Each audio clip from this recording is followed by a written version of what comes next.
di nuyu internet yi nga xam ne yëpp ñu ngi bàyyi xel suñu waxtaan fii ci Taxawu TV yoo xam ne Bassirou Samb la ndaje tay bi li ko waral mooy xam na ne gëj nañu gisante gëj nañu waxtaan ñu woote woon tey ndaw ñi nga xam ne ñoo bokk ci Taxawu Sénégal nga permettre ma rek bu ñuy wax ndaw Taxawu Sénégal nag il faut ñu xam lan mooy Taxawu Sénégal Taxawu Sénégal plateforme la boo xam ni dafa fédérer d'abord les socialistes de valeur que nous sommes ñu jóge woon ci parti socialiste mais fédérer ay mouvement citoyen mais am ay mouvement de soutien yu nekk ci biir yu mel ni ADK yu mel ni Fal Khalifa yu mel ni Khalifa président yu mel ni Khalifa ñu doy pour naa citer que ces mouvements là ak d'autres yoo xam ne peut-être ñu ngi au niveau ci gox-goxaan yi mais am aussi ay partis yu mel ni Alliance Penco am ñi nga xam ne ñoo jóge LD ñi nga xam ne ñoo jóge PIT ak AFP donc c'est une plateforme boo xam ne dafa fédérer ñëpp ñi nga xam ni il se retrouve autour de la personnalité du président Khalifa Sall donc ndaje bi ñu def tey nag moo doon woo ndaw ñi pour fàttali leen seen taxawaay parce que combat yu ñu fi gagné ndaw moo ko gagné te la jeunesse de Taxawu Sénégal a été toujours au devant pour mener les combats tey nag dafa doon baax parfois nga ñaaxaat leen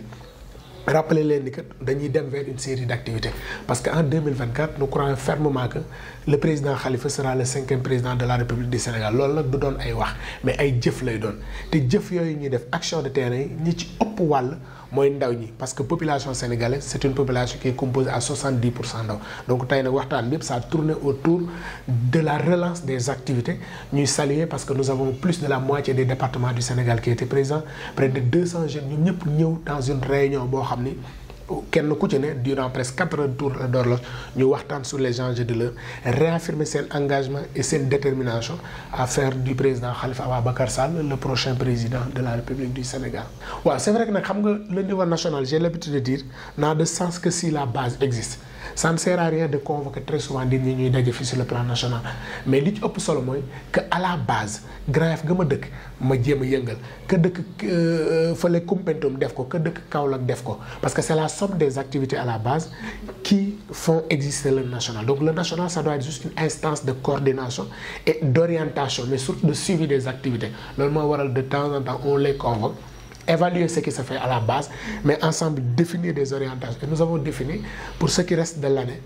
il y a un plan d'action boo xam dinañ ci ñëwaat bu ñu war a dérouler ànd ci ak l'ensemble des jeunes donc c'est le lieu de lancer un appel à toute la jeunesse de Taxawu Sénégal fu ñu mën a nekk ci Sénégal à se tenir prêt à se tenir debout parce que nous avons un candidat et je considère que ce candidat a le meilleur profil pour présider aux destinées de notre pays. waaw objet bi moo doon loolu d'abord on évalue ci fi ñu jóge mais ñu élaborer le plan d'action pour ce qui reste de l'année et il y a une série d'activités le président Khalifa devra aller à la rencontre des Sénégalais mais ci rencontre boobu ñun ndaw ñi dafa am lu ñu ci war moo tax ñu doon waxtaan élaborer ñun tournée bi ñu war a def nag par exemple ñu ngi ko war a débuter ñun week-end 19-20 fii ci département de Pikine tout le monde sait ce que Pikine représente au sein de l'échiquier politique sénégalais donc dañuy démarrer Pikine ànd ak ndawi Taxawu Sénégal seeti waa Pikine waxtaan ak ñoom suñ ci paree c'est un travail qui va se poursuivre dans les autres départements de la région de Dakar mais aussi un peu partout sur le plan national parce que ci débat yi dégg nga camarades yi surtout nos camarades de Mbour qui nous ont invités qui disent il faut ngeen ñëw donc nous sommes disposés aujourd'hui dans le cadre de ce programme-là aller jokkoo ak ndawi Sénégal fekk leen fépp fu ñu mën a nekk waxtaan ak ñoom donc tous les camarades sont conscients des enjeux et je pense qu'au sortir de cette réunion ils vont s'organiser pour attendre la délégation nationale qui va venir faire ce qu'on appelle le jokkoo ak ndaw ñi. Effectivement on va allier on va faire d'abord Pikine un autre département Dakar ensuite on va aller à l'intérieur du pays parce que nous considérons que le président quand il sera sur le terrain il nous appartient ñun jeunes ñu défricher le terrain bi préparer ko avant muy egsi donc au-delà de Dakar nous serons dans les 46 départements du Sénégal fekki fa ndaw ñi waxtaan ak ñoom parce que tey dañu toll foo xam ne manipulation bi dafa bari xel yu bari di jaxasoo et que dama jàpp ni en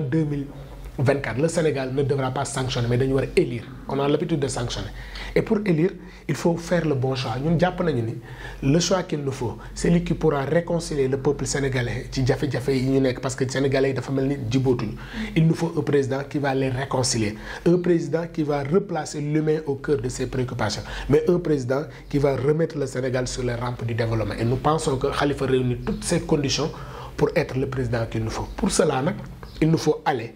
expliquer échanger ak ndaw ñi waxtaan ak ñoom préparer leen pour que ñu xam ne 2024 il ne faut plus sanctionner mais il faut élire et le président Khalifa représente le meilleur profil pour cela